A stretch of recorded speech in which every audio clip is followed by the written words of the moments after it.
তুমি নিজেই বলছিলে যে রিসেন্ট বিয়ে এবং রিসেন্ট মেহজাবিনের বিয়েতে তোমাকে দেখা গেছে এবং মাশাআল্লাহ চমৎকার লেগেছে। কেমন ছিল বিয়ের ভালো, ভালো। খুবই লিমিটেড গেস্ট ছিল বিয়েতে। তো আর যদি শুনি যে আমরা শুনেছি যতটুকু আদনান ভাই এবং মেহজাবিন ২ জন খুবই সিলেক্টিভ মানুষজন, কাছের মানুষজনকে ইনভাইট করেছে। তোমার ইনভিটেশনটা কার দিক থেকে ছিল? না মিডিয়াতে অনেকেই ছিল ওখানে। আমার ইনভিটেশন আমাকে আদনান ভাইয়া ইনভিটেশন দিয়েছে। তো আমি ছেলেপক্ষ বলা যায়। ও! হ্যাঁ। আর মেহজাবিনের সাথে সম্পর্ক কেমন? বা ওভারঅল বিয়ে নিয়ে আমরা যেহেতু একটু কিন্তু ইন্টিমেট ছিল মানে মেহজাবিনের বিয়ের তুলনায় সবাইকে যে ইন্ডাস্ট্রির দেখেছি আমরা তা না। একটু ইন্ডাস্ট্রিরও বেছে মানুষজন বা তাদের কাছের মানুষজন ছিল যেটা হওয়া উচিতও।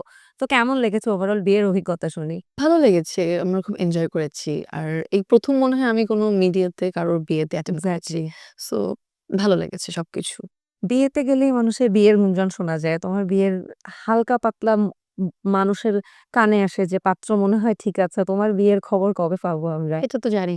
সময় যখন হবে তখন। তোমার ইচ্ছা কখন কবে বিয়ে করার? আমার আসলে ওরকম ইচ্ছা নেই। মানে ইচ্ছে নেই বলতে যে ফিক্স অমুক তারিখ কি অমুক সময় বিয়ে করব এমন না। এখন তো কাজ করছি রেগুলারলি। সো যখন সময় হবে তখন। যখন আমি প্রিপেয়ার্ড হব বিয়ের জন্য তখন। আচ্ছা, বিয়ের জন্য প্রিপেয়ার্ড। আমি যদি জানতে চাই যে মানুষ তো এখন কিন্তু বিয়ের আগে প্রেম করলেও মানুষ লুকায় না। তো তুমি যখন প্রেম করবে বা আমি জানি না করছো নাকি, সেটা কি লুকিয়ে করবে নাকি মানে সাহসী না?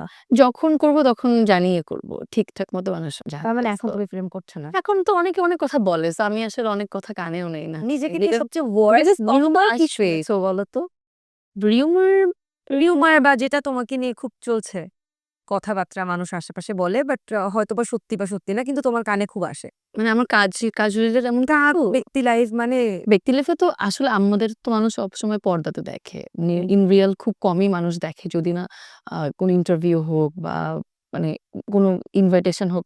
এছাড়া তো আমাদেরকে খুব সামনাসামনি দেখা হয় না। সো সবার একটা কিউরিওসিটি কাজ করেই যে সে কি করছে, কোথায় যাচ্ছে, হুম। একটা ছবি দিলে মানে অলওয়েজ থাকে এরকমের। সো এরকম অনেকের মতো করে অনেক কিছু ভেবে নিতেই পারে। এখন আমি তো কারো ভাবনা চেঞ্জ করতে পারব না। এরকম তো একটা ভাবনা থেকে আমি পড়ছিলাম। প্লাস একটা নিউজেও এসছে যে অনেক জনপ্রিয় একজন নির্মাতা, আমি নাম বলছি না। সে তার ছবিতে তোমাকে প্রিয়তমা মেনশন না, করেছে। এটা তো মনে হয় ইংলিশ থেকে যখন বাংলায় ট্রান্সলেট করেছে, হুম, তো হুম। বা মেবি ডিয়ার কিছু একটা আমার নাম নিয়ে কিছু করেছিল কিনা আই এম নট সিউর বা নাম নিয়ে না কিন্তু ওখানে বাকিদের এটা মনে হয় কেউ তারা যাদের মতো করে মন গড়া বানিয়েছে। এখানে তো আমি সেটাই জিজ্ঞেস করলাম যে আমার নাম নিয়ে উল্লেখ করে তেমন কিছু না। So I am not sure. আচ্ছা তো হলে আমরা জানতে পারবো যখন অবশ্যই ইন্ডিয়ার সেটা যেই হোক আসবে। জানা যাবে ইনশাল্লাহ।